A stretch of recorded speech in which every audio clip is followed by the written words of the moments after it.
Hi fellow gardeners, and welcome back to the Best Garden channel on YouTube. Today we've got an exciting episode where we're going to discuss 4 different methods that you can use to start seeds depending on what circumstances you may have.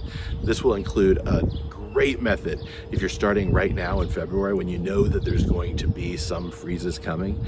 And another one is a can't fail method for those tough seeds that are hard to germinate that you really want to get started but you don't know how. So stay tuned and we're going to tell you all about that.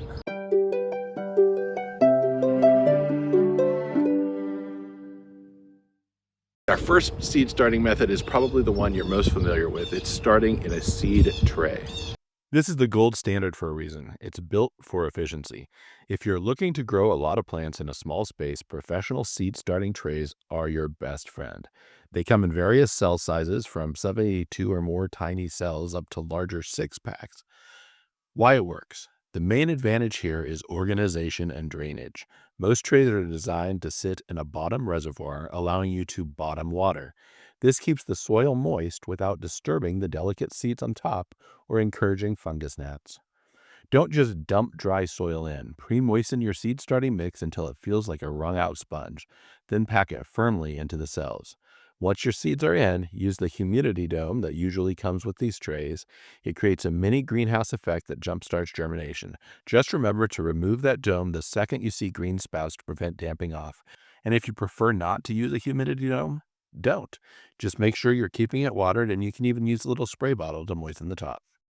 Our next seed starting method is great because it not only starts the seed, but it gives it something to grow in, so you don't have to immediately up-pot it, and you can probably leave it growing until you're ready to transplant it outside. The red cup method. This is the ultimate budget-friendly up-potting strategy, perfect for peppers and tomatoes.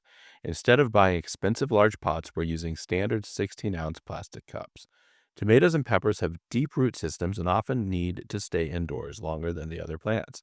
The red cup gives them plenty of leg room to grow a massive root ball before they ever hit the garden. Plus, they are incredibly cheap and reusable for years.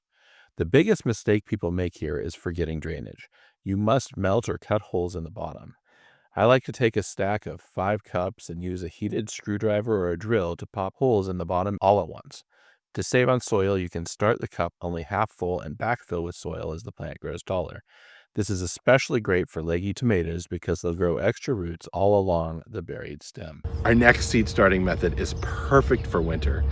It is the winter sowing method. This is the set it and forget it method for hardy perennials and cool season crops. We're turning a gallon milk jug into a miniature self-watering greenhouse that stays outside all winter long. Nature knows when to wake it up. By sowing seeds in a jug and leaving it in the snow, the seeds go through a natural stratification that many native plants and perennials need to germinate. The best part?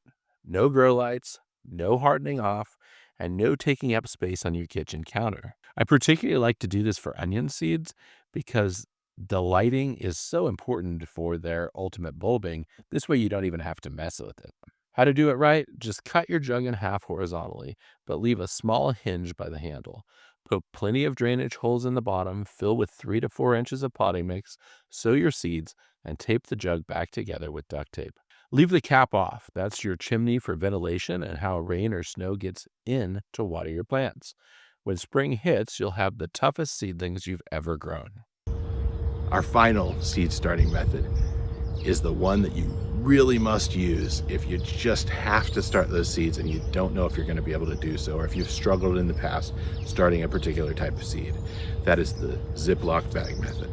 This is the science experiment method, perfect for testing old seeds or starting things that take forever to germinate. We're germinating seeds between damp paper towels inside a sealed plastic baggie. It's all about 100% humidity and heat.